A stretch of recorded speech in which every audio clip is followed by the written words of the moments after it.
دووبارە سڵاو کاک سامان تۆ چوویتە دەرەوەی بەرنامەکە بۆی من و چارم وەرگر لەسەر داوای خۆت.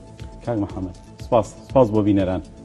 ئەم مناڵی کە لای منە شەلەل دەماغە تەنها دەمی ئیژەکات تەنها دەمی ئیژەکات کاتێک کە پاروێگە خەنە قورجەوە ئەبێت دایک و باوکی قورجی بشێلن تا ئەو پارواچێتە ناو مەعیدەوە.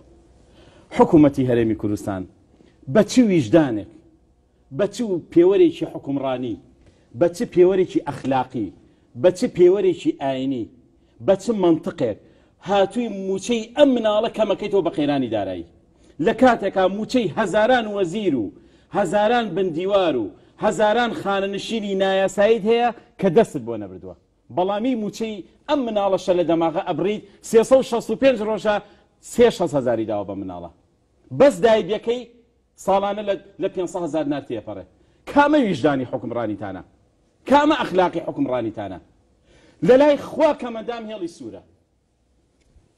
ئەم قسەم کردووە جارێک تریش یەک جار نابینایەک هاو بۆ لای پێغەمبەر صلی الله علیه و سلم پشتی تێکرد خوا لە 7 طەبەقی عاسمان هاتە جواب لەسەر ئەو نابینایە.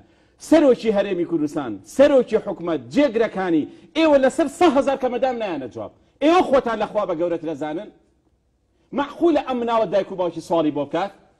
یعنی کارێکتان کردووە بۆ ئەبێ خاوەن پێداسی تایبەت تووشی نەهامەتی سواڵکردنی کەن پێم بڵێن یعنی خۆشببختی متعە لە بڕینی موچەی خاوەن پێداسی تایبەت لەکوێدایە بە کام نقطەی خۆشببختن بە کام خاڵی خۆشببختن لەکوێ خۆشببختێکەکان وەزارەتی کار یەک ئەمە ئەی تۆ بەلیژنە ئەم مناڵی کە ئێستا لە باوەشمایە 36 جار لیژنە تووبی بینیوە 36 جار ئەم مناڵە دراوەتەوە بەلیژنە بزانە ڕێژەی کە مەدامەکەی چەنە ئەمە چ نەهامەتیەکە بەسەرم خاڵتەکەتان.